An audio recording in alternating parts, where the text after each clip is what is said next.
Happy day, friends. We are into the final class of the week, and this is week 9. So just by way of reminder, a couple of things going on today, this week. PLC 9 is for tomorrow. So please be sure to take the quiz. That's an interference, it's interference-based PLC. Homework 5 is due today.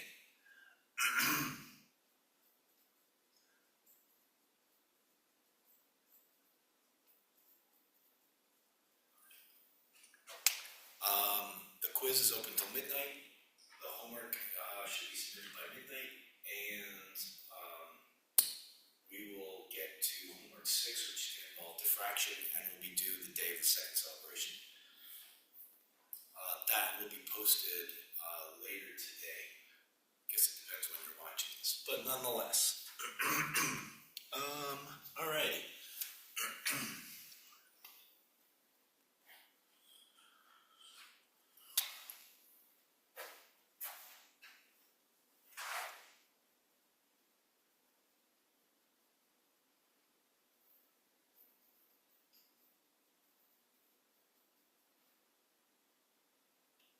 Alright, well, we were talking about the intensity pattern of the diffraction.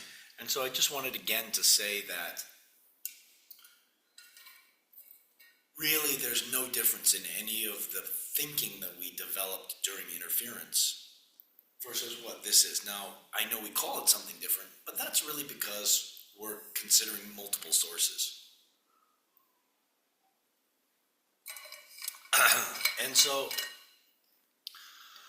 with interference, we had the two-slit experiment, or with, you could think about thin films, we did only 2 beams of light coming in, right? 2 waves of light coming in. And here in diffraction, it's the same idea. We're thinking of interference between multiple sources, okay? That's what diffraction really means. So we had last time talked about the positions of the diffraction minima. So that means light going through a single slit. And then we started talking about the intensity. And the intensity is interesting because it has a qualitative difference from the two-slit pattern. The two-slit pattern, if you remember, had no reason that the intensity pattern would diminish as you went further up or down the screen, right? Is it my 2 slits right here? Well, I don't want to do 2 slits right now, we're talking about single, but if I had my 2 slits here and the screen here, if I go up to an interference maximum up there, by the interference reasoning, there was no difference between the intensity of that fringe and the central bright fringe, okay?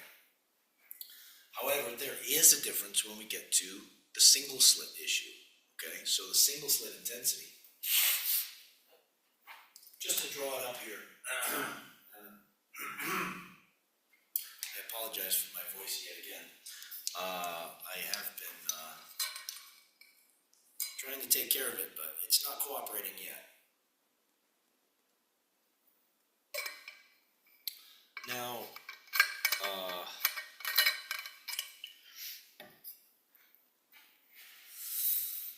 if I look at the single slit situation here, okay,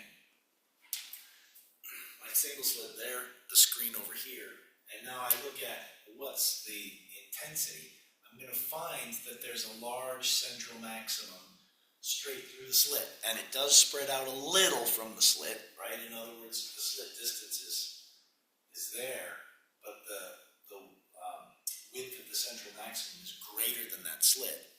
It also has secondary maxima, and they are not as bright as the first one. So one of our goals today is to try and see if we can figure out how bright is this secondary maximum here. Okay, now one of the things we talked about last time was the idea of the phase arrow, or the phaser. phase vector, phasor, such that if we were thinking about the phase of the wave emitted as it comes through the slit, okay, if it's going straight through, I'm looking at these that are going straight through, then there's no path length difference between the waves that are emitted anywhere in the slit. They're all pretty much going straight. I mean, there's a minor one, but it's not that big of a deal. They're all pretty much straight, and they all interfere constructively because there's zero path length difference. And so I was telling you that you can kind of think of an arrow, and the arrow rotates as the wave travels from the slit to the screen, okay? And however the arrows end up is the relative phase of what we're adding up in terms of electric field vectors. Okay, so I brought in these little tiny wheels. You can't really see them that well, but they're just little tiny wheels on a stick. So that if you can imagine, I have say a couple of these here. Like I have one on either side of the slit, and I suppose I paint a little side, or I delineate one of these spokes from another. Okay, when you take this thing here, I'm going to roll them like that. There's basically no difference in the path length. In other words, if I say I take one of these things and I whiten in this strip right here so I can see this spoke as it turns. If I do that and I start them at the same spot, then they would have ended at the same spot. In other words, if I think of the arrows, maybe they initially started pointing that way. They roll around, and by the time they get here, they're both pointed in the same direction, right? So let's just say they're both pointed exactly this way. Makes the graphic a little easier, right? So that they're both pointed this way, so that the total is the sum of those two, okay? Now, when I get off to an angle, okay, what I have to do, I'm going to exaggerate the angle slightly here, but if I get off to an angle, now I'm thinking about they're going like this, but they're starting at the same place. Now see how this one's in front and this one's behind? I got to roll this one up. Now they will have the same path length difference, but in rolling this one up, I changed its relative phase to this one. Okay, like this, right? Now I got to go, and now they're even. And after this, they're going to be the same, but I rolled it so it's not the same anymore. Okay, so perhaps when they go over here, maybe they get to, so this is for this one. I'm going to choose one that's down this time because my arrows I kind of drew on the upward side. So I'm going to choose one that's going down. So let's suppose that I choose this one right here, right? I'm thinking about this spot on the screen, which is still within the central maximum, okay? Now, the arrows are, maybe one's this way and one's that way. Okay. Now you can see this effective total is not as big as that one, right? And so when we're thinking about intensity, we're thinking about the square of these vectors. Sorry. And since I can think of the total field as being the length of this arrow, and the total field as being the length of this arrow, you see this one's shorter, right? So that means the light is less intense at that region. And so if you now take the wheels and you put in, say, 6 or 8 of them instead of 2, okay? And you do the same thing, right? Now that's what we're basically talking about. Now with the 2 that I was doing, that's kind of like double slit interference, right? But now I'm going to think about 6 of them. I can't hold 6 of them, but you can imagine I have them all lined up initially like this, right? I guess I only got room for 4. And as they move, right, as they go like this, then I'm going to have a slight path length difference between this one and the next one, and then this one and the next one, this one and the next one, and this one and the next one, right? And so I've got a slight path length difference between all of those. And I have to add up all those little arrows. So when all those arrows go straight across, they all line up like this, and I get one big arrow. Interference or diffraction maximum, right? When I get to here in the middle, I'm going to have them kind of go, right? I'm going to have something like this. It's not going to be just two of them now. It might be with 5 or 6 or 8 or whatever. It might be something that looks like this.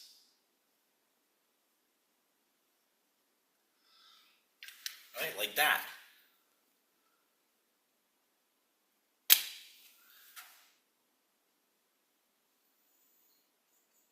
So now my total is this. Had I drawn that here, I would have had, what did I have? 1, 2, 3, 4, 5. I would have had this. 1, 2, 3, 4, 5. So what I'm comparing to is really that one. You see, I'm comparing these two, and then I'm comparing these two, not comparing across like this, not comparing these with this. So look at the magnitude of this thing, the big long arrow at the top, and look at the magnitude of this arrow right here. It's lower, right? Now, when I get to a minimum, what's happened? I'm going to have something that looks like this.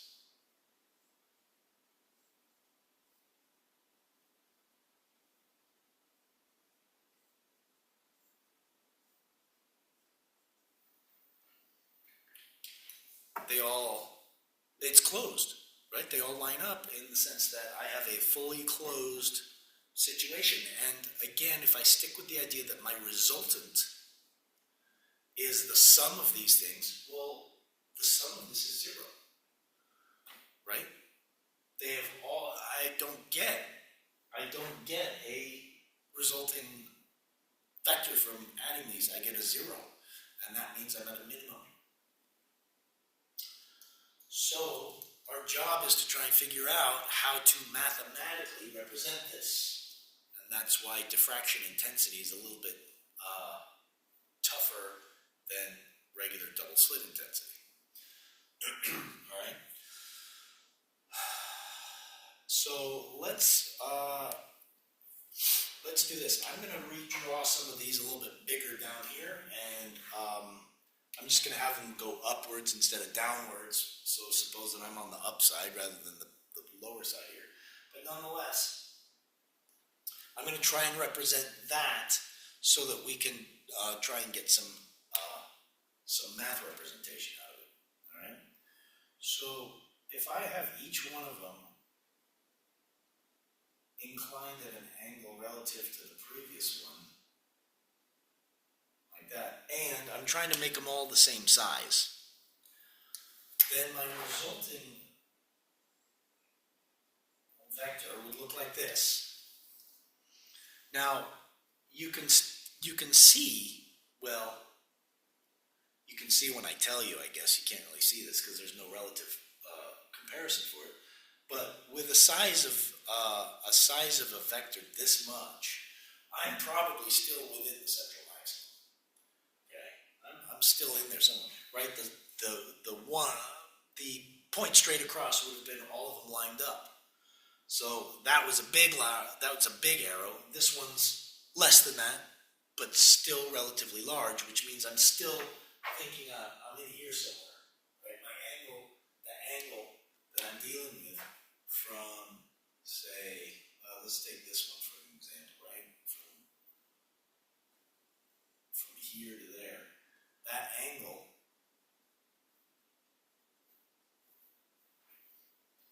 is not large, again, right, as usual with these things. This is a small angle.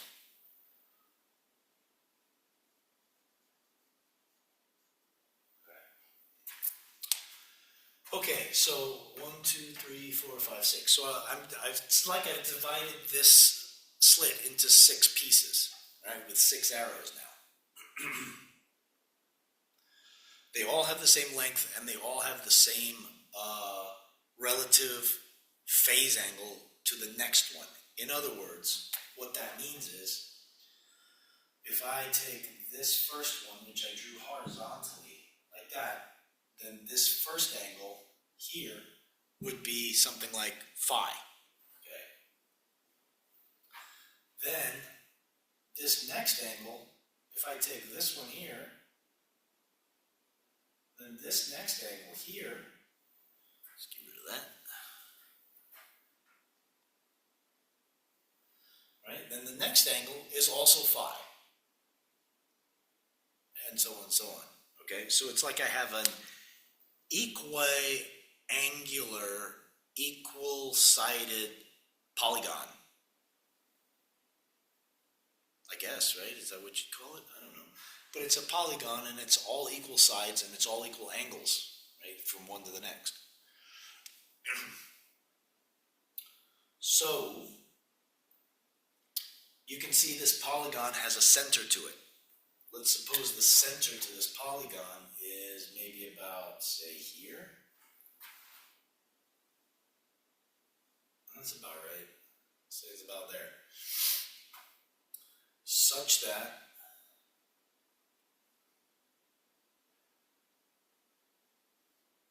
it has a radius r to there,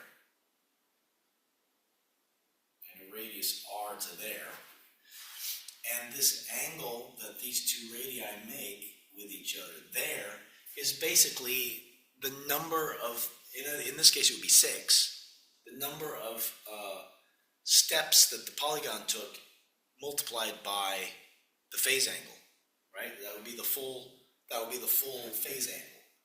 So I would say that this angle here is 6 phi. Or, as I take the limit in this, you're going to see it's just going to go to n. All right? Now, if we want to try and find out what's this maximum, what's this resulting amplitude here, let's do this. So we're going to go ahead and say that this is called E at some theta. And therefore, if I drop a perpendicular into here, like so, now I'm going to make myself a little triangle, and I'm going to be able to say that if I look at the right triangle, and I take the, what do I want to do here? I'm going to take the, what's that? So that'll be half. So I'll take the sine, that's the opposite side. So if I take the sine of half this angle, 1/2 of this, let's call it some big phi or something like that, so it's not 1/2 of phi. All right, if I take the sine of half this angle, which is the right triangle piece here, right?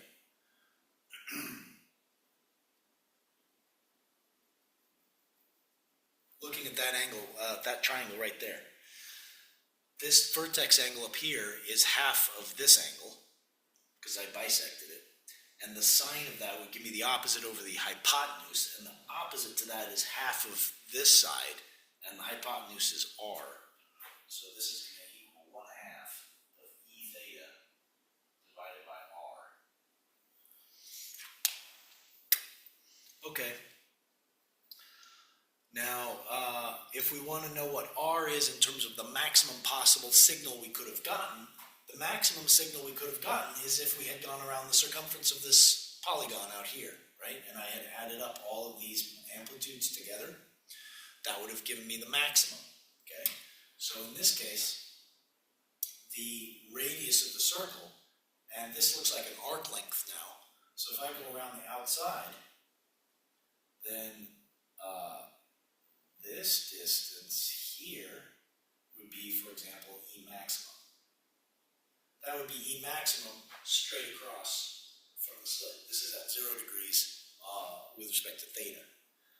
So in this case, this is like the arc length S, and if you remember, S equals r theta for the arc length, but that theta is not r theta, it's this one.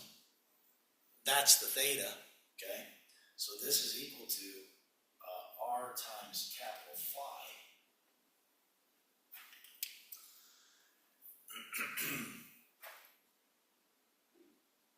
So what I'm going to do is take this R and say it's equal to E maximum divided by this angle here. All right. So this angle, since I'm dealing with the sine of half of it, I'm gonna cheat a little bit. Well, I'm not gonna cheat a little bit. I'm just gonna multiply and divide that thing by 2 so I can get this angle, and it'll be something that I can deal with. So why don't we just call that something else? Let's just call this angle alpha or something. Okay? So let's just say that 1/2 phi is equal to alpha. That is half of this total angle up here, right? Let's just say it's equal to alpha. So then I get sine. So let's say it's equal to sine of alpha, right? That's what this 1/2 is. Let's say that's equal to alpha.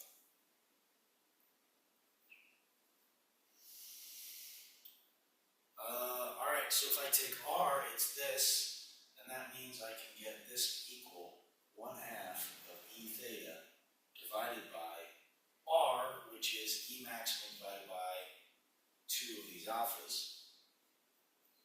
Oops. 2 alpha. Yeah. 1/2 E theta divided by 2 alpha.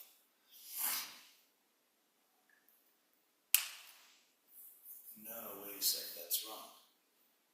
Wait a sec, that's wrong. No, that's wrong. I did that. That's the top from here. Now I need this one. Okay, I got this wrong. So this should be E maximum divided by 2 alpha. There we go. That's the total R. That's alpha. Okay, good. So now I can get out from this what is E theta to E maximum.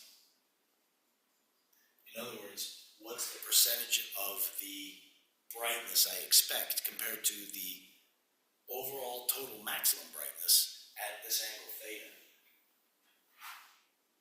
All right, so it's going to equal, that 2 is going to go away with this 2, so this is going to be sine alpha over alpha. And therefore the intensities, if you remember the intensities are the squares of these things, that means I should be able to write that I at some angle to the intensity maximum, right? The maximum intensity here, right straight in the middle, is just the square of this.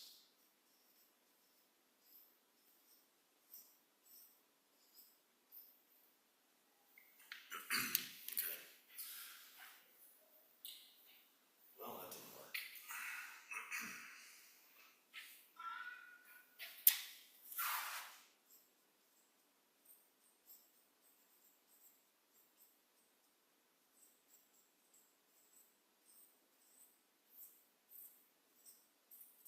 Okay, like so. That is how you find the relative intensity at any point in the single slit. Okay. Now, let's do an example of trying to find it, and we'll also, in doing this example, come up with a better way of thinking about alpha. So alpha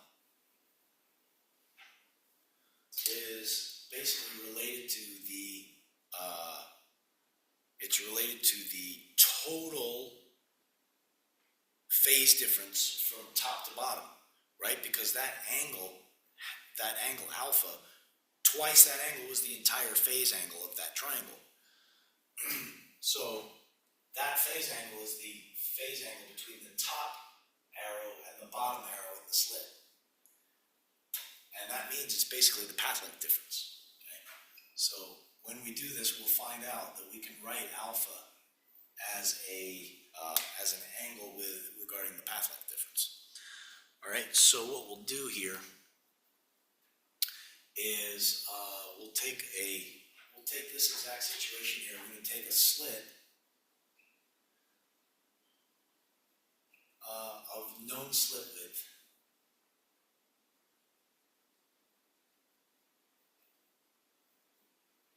Okay, and the screen is some distance away.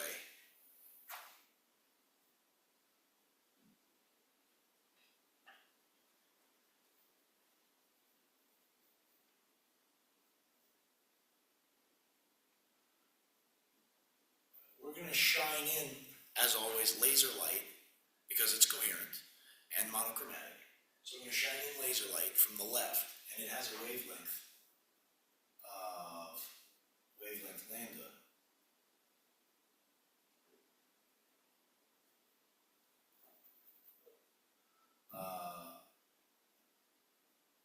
Illuminates.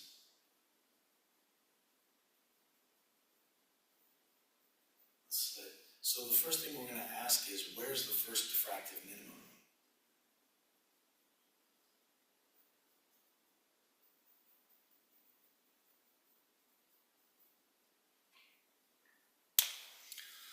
Okay. The second thing we're going to ask is, at what point or where on the screen, right? Where I say where, that means where, what's the y value of this thing, right? So the second question I'm going to ask is, where is the intensity equal to half of its original intensity?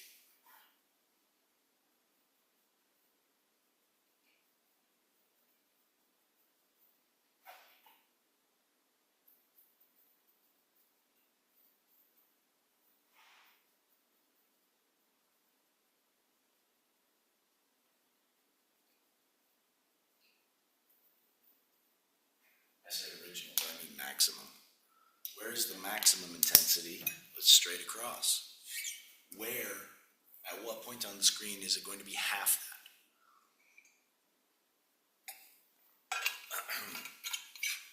that? Okay. So those are my two questions. Let's go ahead and see what we can do to figure these out. All right, I'm going to keep my drawing up here.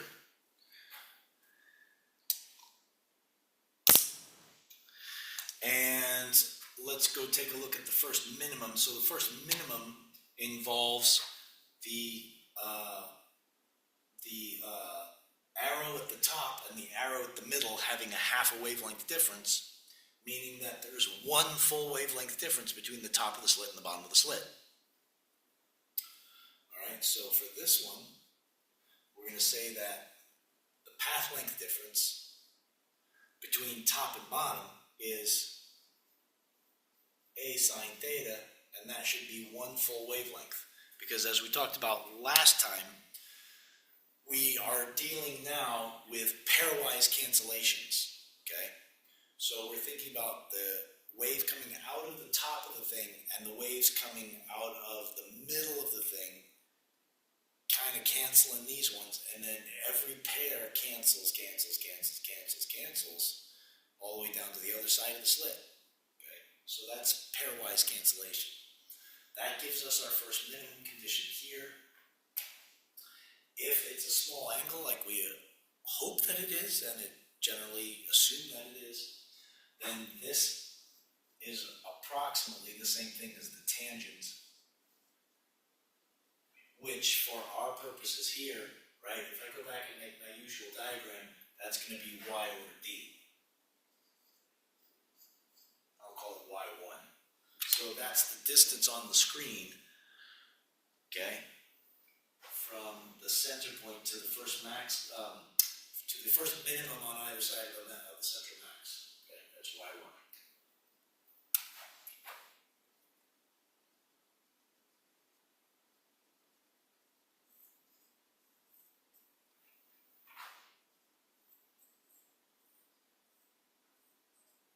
Like so. Alrighty. So A sine theta equals lambda. We're going to try to solve for y1.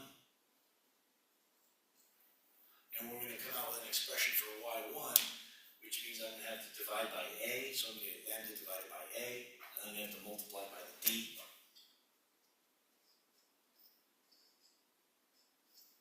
Like that. And I'm going to get the first minimum being located there. So we can calculate this. Okay.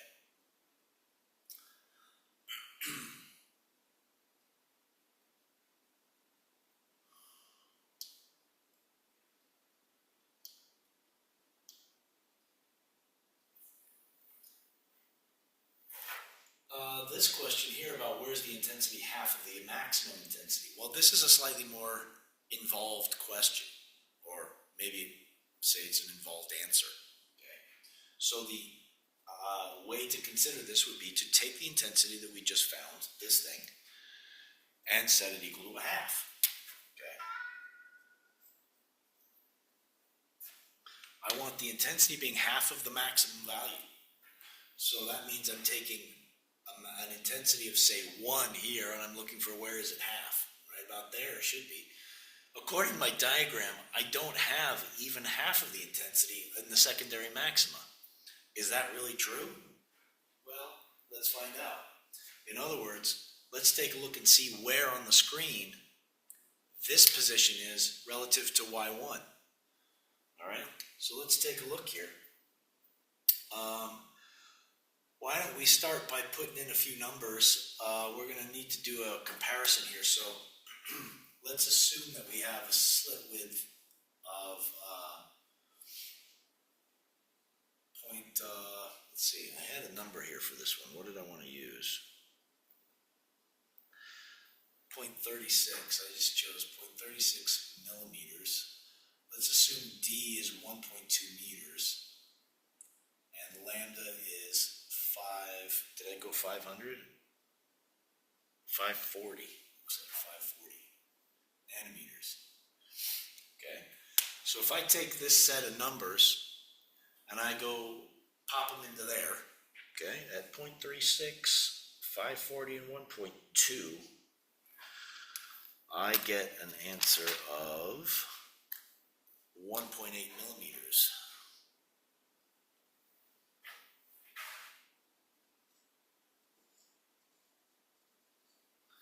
Okay, so that's what I got for this.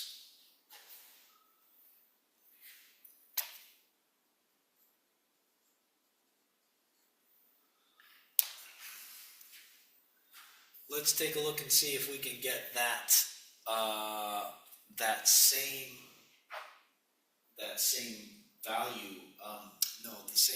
Let's solve for the same thing, the same distance on the screen, and then we'll compare it to that and see where is the intensity half of the maximum intensity. So this is going to involve us solving for alpha, and that's not going to be an easy process. Well, it is an easy process, but I'll show it to you so that you're not surprised by it. We'll square root both of these things, and then say that the sine of alpha is essentially alpha over root 2. Okay? What this means is this is essentially transcendental. I can't solve for it closed form, but I can start by making numerical guesses. I'm going to have to solve this numerically. So let's take a look at how to do that.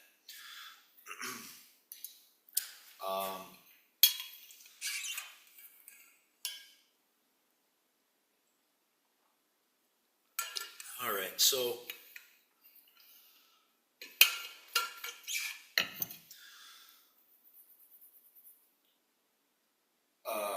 one over the square root of 2 is basically a number that's about 0.7.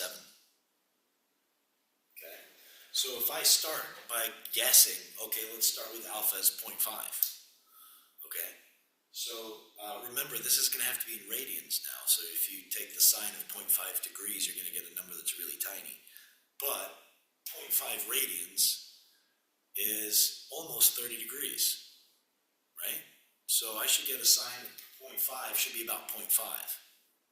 So I'm going to get a number about 0.5 on this side, but I'm going to get 0.5 times 0.7 on this side, which is too small. So I need to increase alpha, because if you think about where we are, we're only at 30 degrees. That means if I think about my unit circle, I've gone from here to here, and I'm looking at the y component for the sine, right? And it's not big enough. So let's go to 1. Okay, 1 radian is about 60 degrees. Sine of 1, and if I put 1 over here, I'm going to get 0.7. Okay, but the sine of 1 is near the sine of 60, and the sine of 60 is about 0.87 or so, 0.86. So now I've got 0.86 on this side and 0.7 on this side. It's getting better, but this side is still too big. 0.86 87.7, yeah, this is still too big. This was 0.5 and that was less than 0.5. Now it's 0.8, this is 0.7, so it's getting closer. If I go to 1.5, I can put that number in. Eventually, if you go through and look at it, you can make a little table of what these things come out to be. Okay. So we solve for it, and eventually what you find is that alpha is 1.39, and that's radians. Okay. 1.39 gives you a number over here, which is about 0.98 or so, and then 1.3, and this is about 1.41, right? I'm dividing by root 2, which is 1.41. So it's really close to 1 on this side, and it turns out that's a good number to say is about the answer. All right. So alpha is 1.39 radians. How does that help us? Well, let's go back in and look at what alpha is again. I'm going to need to remember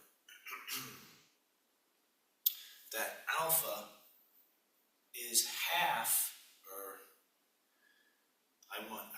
is half of phi, right? And this was the total phase angle. So the total phase angle from top to bottom of the slit would have been related to the path length difference from top to bottom. Okay?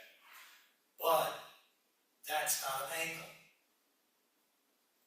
Right? This is not an angle, it's a distance. So I have to take that distance and convert it into an angle. That means I need to figure out how many wavelengths I'm dealing with in a sine theta. So I need to, what's the word for that? I need to parameterize it, basically, right? I need to parameterize it by multiplying by 2 pi over lambda. Because that sets, that's like saying I've got a number in degrees and I need it in radians. Well, I got to divide by 360 and multiply by 2 pi. That's the same exact thing we're doing right here, right? I'm taking this distance and I want to know how many radians does that mean I'm getting. Well, I got to divide the wavelength off because that's my repeatable distance, and I got to multiply by the 2 pi. Now that's the phi angle, but this alpha is 1/2 of that. So I need to multiply this by 1/2.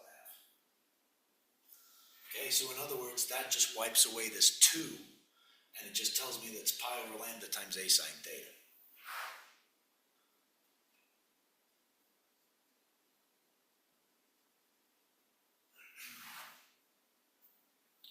Alright, so with our numbers here, I know what alpha is.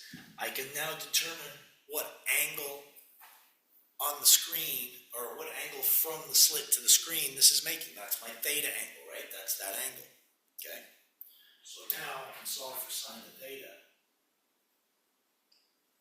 and say that's approximately y over d, which is going to be equal to alpha, but I gotta multiply by lambda, and I'm going to divide by pi, and I'm going to divide by a, like so, which means I'm going to get 540 nanometers times 1.39 radians divided by pi times 0.36 millimeters, so that's times 10 to the 6th nanometers. All right. Once I take this and multiply the d out, I'm going to find what my y value is, and the y value turns out to be 0.8 millimeters. So you can see this is still well within the central maximum of the bright fringe, right? It's still quite easily inside here. And furthermore, notice that there was nothing that would have indicated I would have gotten the second answer out here, okay? There's no square root, so I wouldn't have gotten a plus minus. I mean, you know that it's going to be this side and this side. Okay, fine. But there's no extra solution. There's no extra root to this equation. It's that. So that's telling you that that's really the only place you're going to find it, because these little bumps are less than 50% of the maximum value of the intensity. Okay. So let's imagine how do we find out what those intensities are? What are the maximums? What is this? What's the biggest these secondary maxima can be? Well, we know that the condition for minimum is going to be met by this. Okay, so if I take one wavelength, then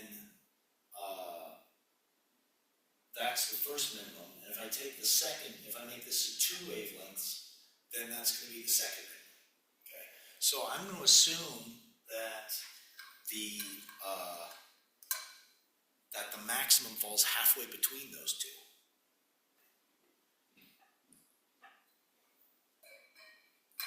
In other words, suppose that I take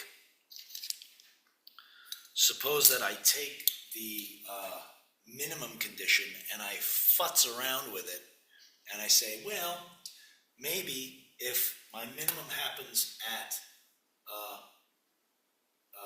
minimum happens at 1 lambda, 2 lambda, 3 lambda, etc. Maybe it's true that I can approximate the maximum as being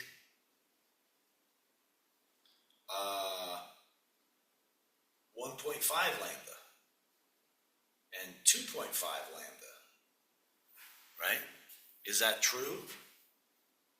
We don't know. That's a question mark. So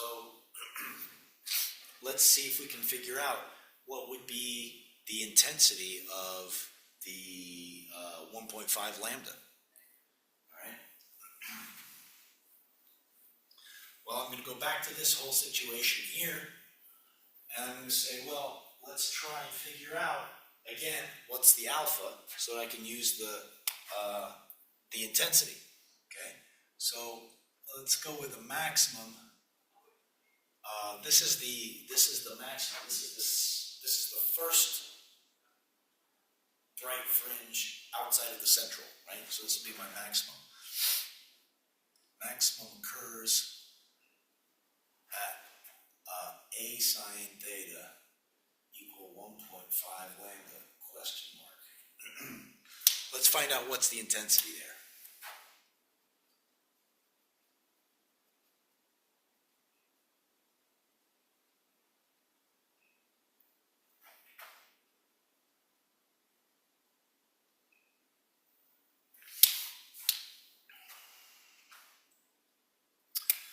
Okay, so we know that alpha is going to be pi divided by lambda times a sine theta. Okay, so I'm going to take a sine theta and set it equal to 1.5 lambda.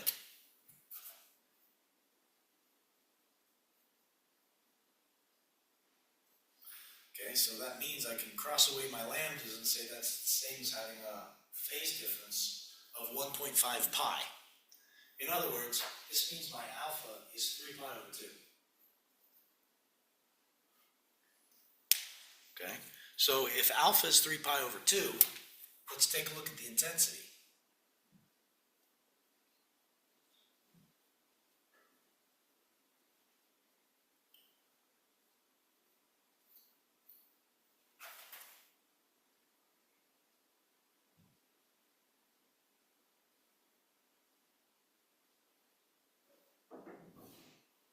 Squared. This is a pretty easy situation on the top. Sine of 3 pi over 2 is 1. I'm going to square it. I know, okay, minus 1. So it's squared, it's going to be 1. And that means essentially that this bottom piece is going to flip over. Okay, so this is basically equal to 2 divided by 3 pi squared. I know I'm ignoring the minus sign because it's going to go away anyways. So this is equal to 4 divided by 9 pi squared. That is, say, about 4 divided by 30, which is 2/15, which is 1 and 7.5. So that means it's been reduced down to, what's 1 and 7.5? it's going to be like almost 1 in 8. 1 in 8 is about 0.125. Is that right? Did I say 30? Oh, that's totally wrong. That was just 9 times pi. This is 9 times pi squared. Oh, so pi squared is a number that's also like 9. So this is actually something like 4 in 80. This is a number that's like 4 in 80, which is 1 in 20, which is about 5%.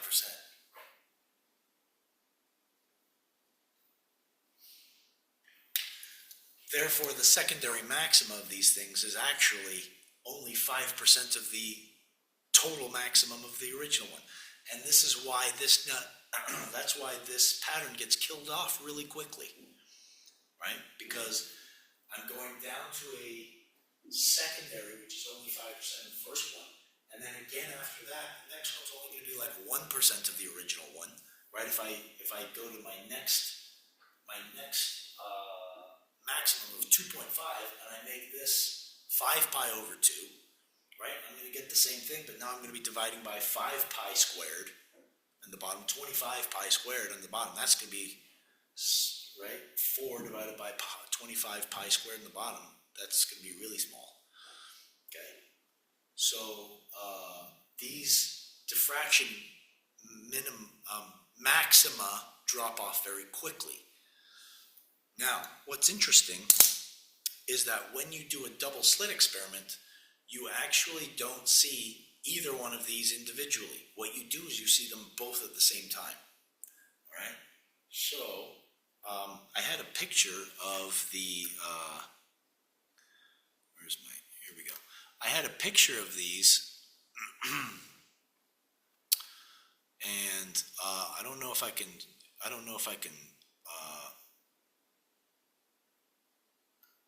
share my screen here, but let me see if I can. I guess it didn't really work super well last time. So let me share. Optimize for video sharing. I don't know, whatever that means.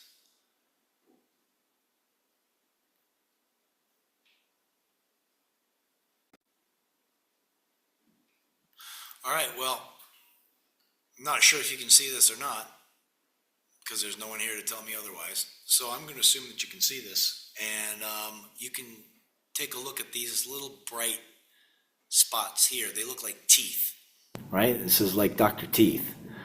So here's your central bright maximum, and then I've got 1, 2, 3 on that side, 1, 2, 3 on this side.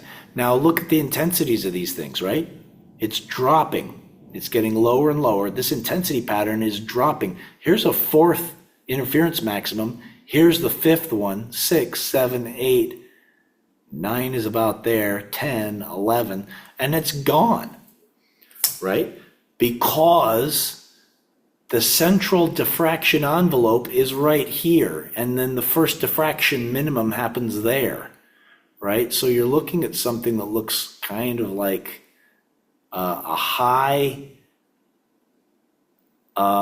intensity. It's allowing a high amount through the middle right here, and then it's killing it off right about an interference maximum of, what did I say, 1, 2, 3, 4, maybe 4.5, because you can kind of see both of these just barely.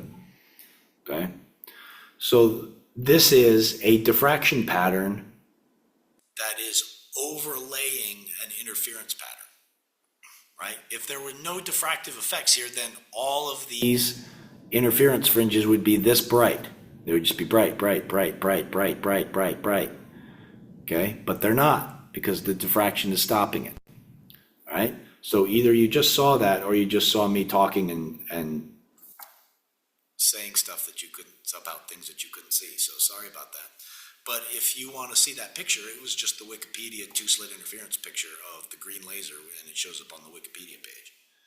So let's look at what happens when you overlay these two intensity patterns on top of one another, which ultimately has to happen, right? Ultimately, this has to happen because the light is physically going through 2 slits. When I do the double slit experiment, that means each one of these slits has a width and that diffraction pattern from that slit plays a role in what kind of interference pattern I'm going to get. Okay. Now, you'd say, well, wait a minute. I've got two slits, so I should have two diffraction patterns, right? Yes, but they're laid on top of each other, basically, because these slits are so close together. Okay. So, when I look at the single slit effects on top of the double slit effects, what we get are, let me title this here. We're going to look at the double slit diffraction.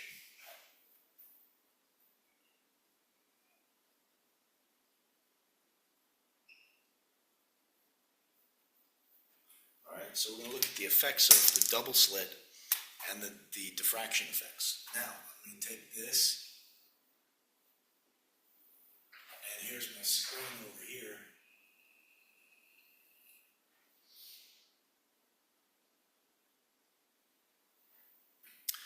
Okay, now I'm going to take this and I'm going to say, all right, through each one of these, I'm going to get a diffraction pattern. Okay. However, as I've always told you, my diagrams are wildly out of proportion. The spacing here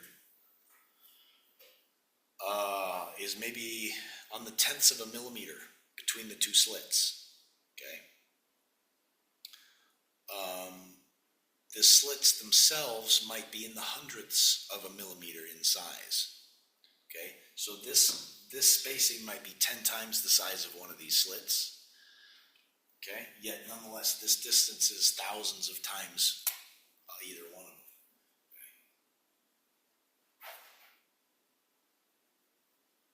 Okay, so through the two slits themselves, I'm going to get a diffraction pattern. Now we're going to assume those are basically laying right on top of each other. So I'm going to get a diffraction pattern. Oops, I'm going to erase this here. I need to get my screen to be a little bit bigger.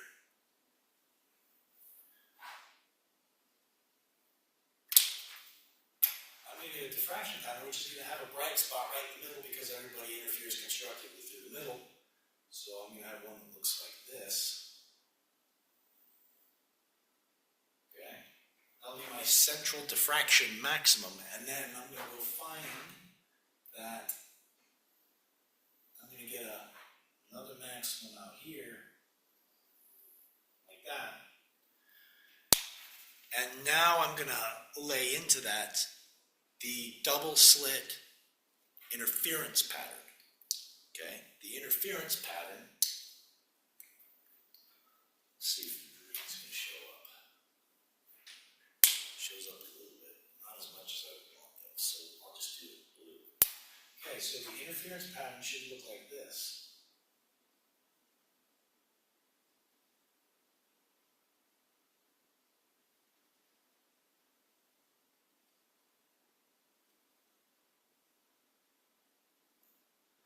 Right now, the interference would have had a maximum right there as I've drawn it, but it's getting killed off by the diffraction pattern. Right? So then you got to go into the next one, like this,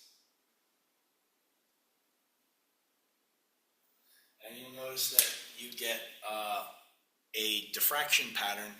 I'm sorry, you get an interference pattern which is moderated by the diffraction pattern. Okay, so in fact, the way I've drawn it, there is an interference maximum which coincides with this diffraction minimum.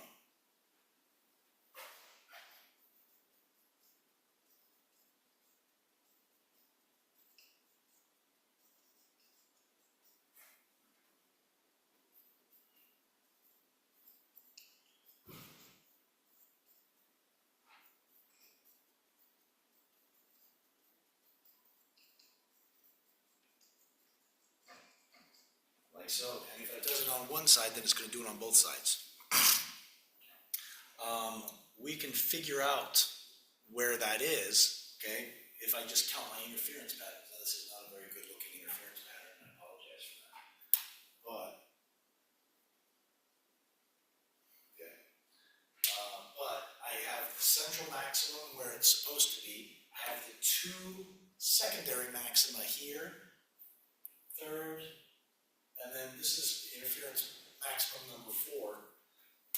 this is interference maximum number 4, lies on top of diffraction minimum number 1. Well, of course it's minimum number 1. We don't really look at anything else other than minimum number 1. So from the interference side of things, I would say d sine theta equals m lambda, because that's constructive interference in the fourth, okay? On the fourth. So I would have said that's equal to 4 lambda. The diffraction side of things would say that a sine theta should equal lambda. Now, the sine theta is the same, right? We're going to the same spot. And there's an interference maximum that would be there, except the diffraction is killing it off, okay? So if I play a fun game and divide these two things, I'm going to find out, if I just divide that by that and that by this, I'm going to find out that d over a is equal to 4. This tells me that I was saying it was 10 times as big. Apparently it's only 4 times as big. The interference pattern is due to the double slit, and the slit spacing is 4 times one of the slit widths. All right?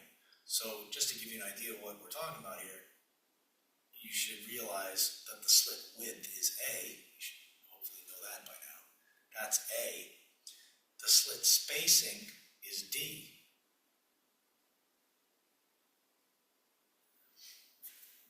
So I've got a situation in which d over a is 4.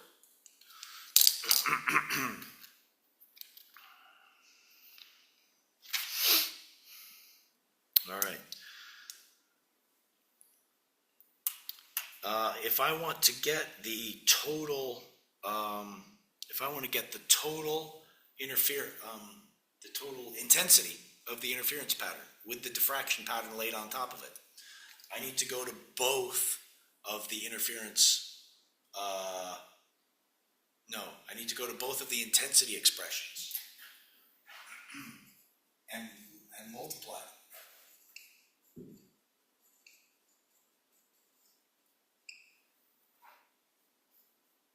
I at theta.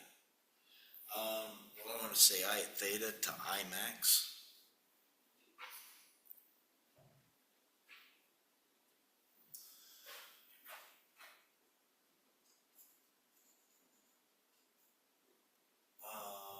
Well, we had 4 I naughts. 4 I naught, yeah. Well, actually, you know what? Let me do this. Let me do this first. From the interference side of things, the intensity expression was that I at theta was 4 I naught times cosine squared of 1/2 phi. Right? Oh, screw that. Just call it beta or something, right? It's just the same. Let's call it beta. Where beta had the same relationship as what we've just dealt with alpha. Okay? This beta is pi divided by lambda times d sine theta. Okay? Just squeezed it in there. Good. From the diffraction side of things, I theta to I max is sine alpha over alpha squared, where alpha is that pi over lambda a sine theta.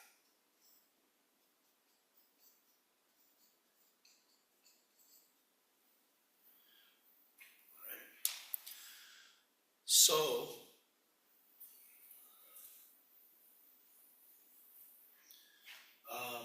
what happens with the intensity is we multiply it. Okay. Now I'm going to look at this and realize that's the maximum intensity of the interference pattern. That's I max right there. So if I just divide that over and then I have I theta to I max for both of these, all I got to do is multiply those two together.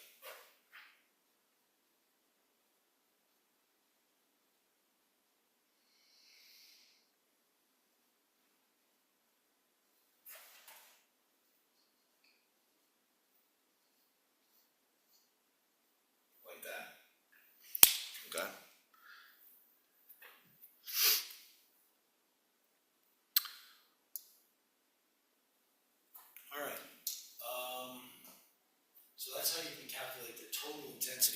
have to take into account both the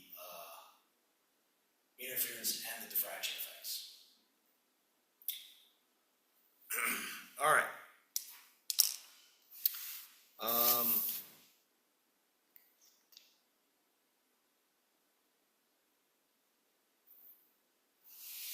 Let's do this. Let's play around with this a little bit more. Let's ask some other questions, like if I know how many interference peaks lie inside the diffraction maximum, how many should be lying in the secondary peaks?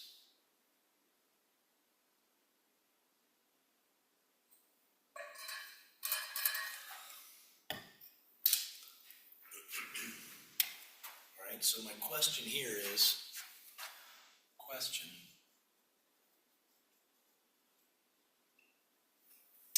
supposing I know how many peaks of interference lie inside the diffraction maximum. Okay, in this case, it is 1, 2, 3, 4, 5. Okay.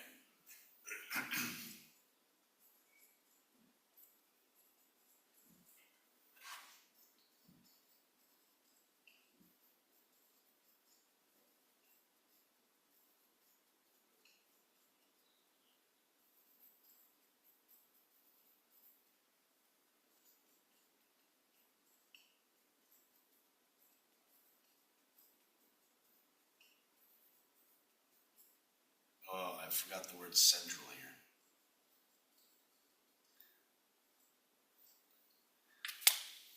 If we know how many interference maxima lie in the central diffraction max, how many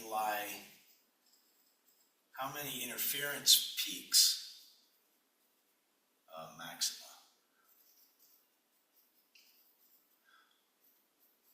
lie in a secondary diffraction max?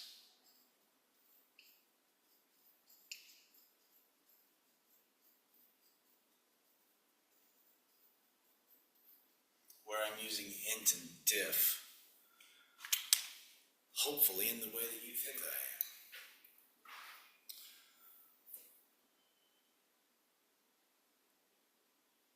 I am. All right, now in this case, like I said, I have 5 total in here.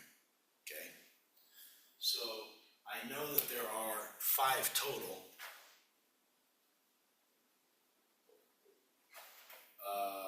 Maxima due to interference. There's 5 total maxima due to interference within the central bright region of the diffraction. Okay. So what that means is then that if I go backwards, okay, and I say, okay, I got to think about splitting this in half and then counting peaks on one side like we normally have, because what I'm doing right now is I'm telling you the total in this entire region. Okay, so we aren't usually thinking of how many are in this entire region. We are thinking of how many are in this entire region. Okay, so that means if I have 5 total maxima, the first thing I'm going to do is subtract 1 because it's the central. Okay, that's the central one.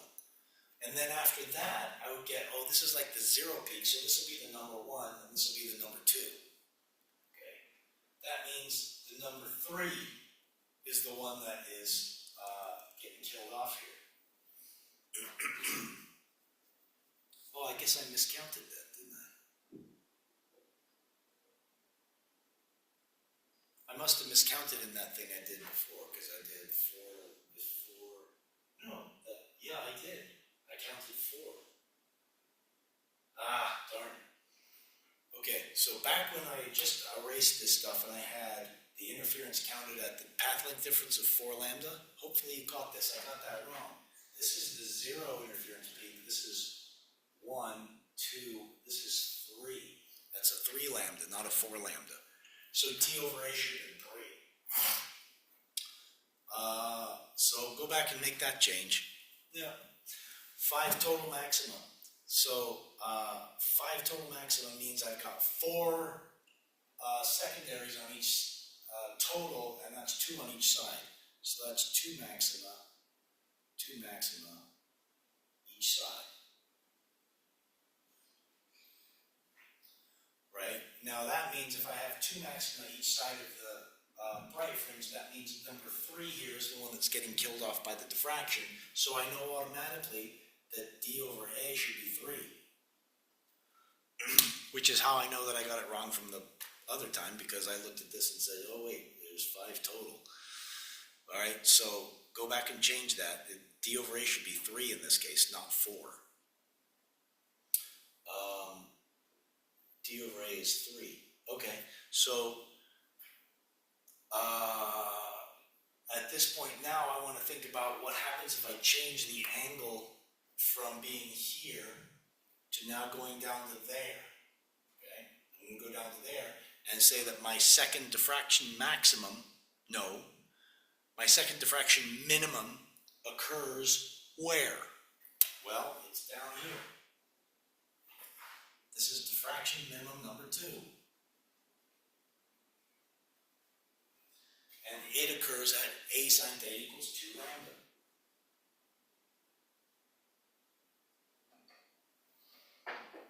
Okay, so the question then is, all right, if a sine theta is equal to 2 lambda now, what's d sine theta equal to?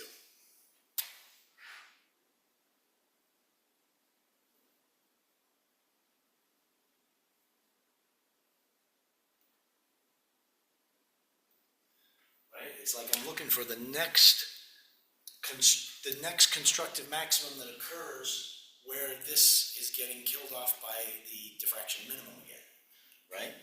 So if I say that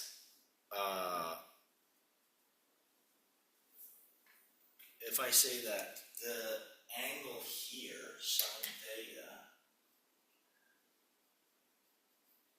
is 2 lambda over a,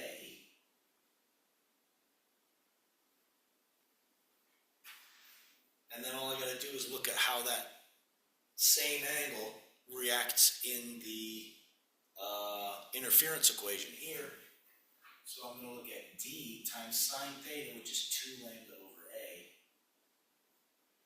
equal to m lambda. Okay, now notice what happens. I get lambdas going away, and I get d over a here. I know what d over a is. It's 3.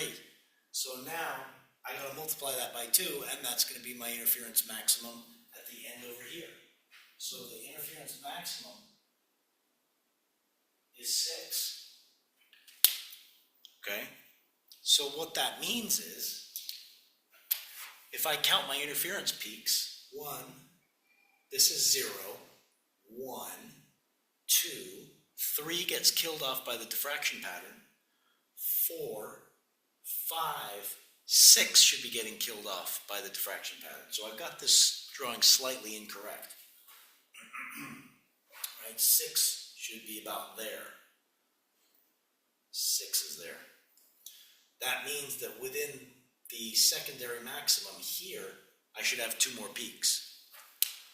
So I have 2 peaks in half of the central maximum. I should have 2 peaks in the next diffractive maximum.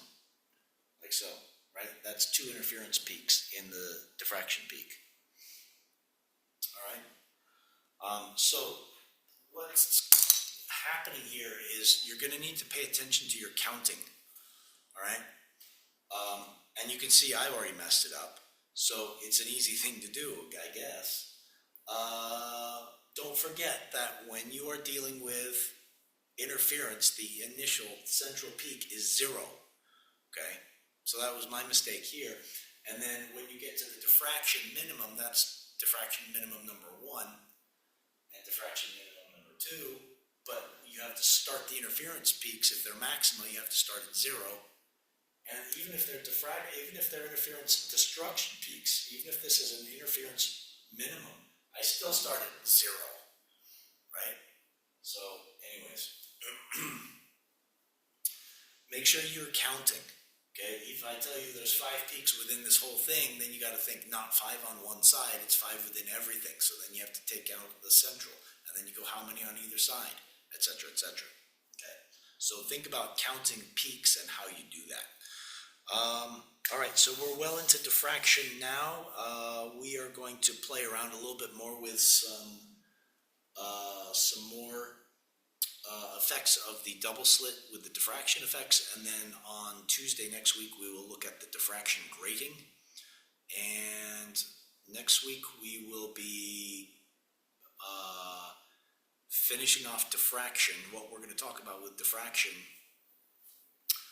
because I think Celebration 2 is showing up. Is it a week on Tuesday? I'll have to check and see that, but it's something like that, I think.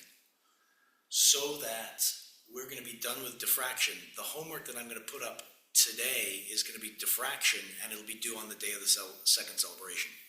So whatever we have on homework for the second celebration, whatever we have on the homework that's due on the second celebration day is what you should expect to see on the second celebration. Okay. All right. Well, I think that's going to do it for today. So I will sign off, say happy weekend, and I will see you for lab hopefully tomorrow.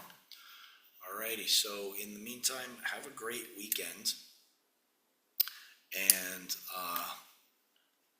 go examine your diffraction peaks. All right, see you later.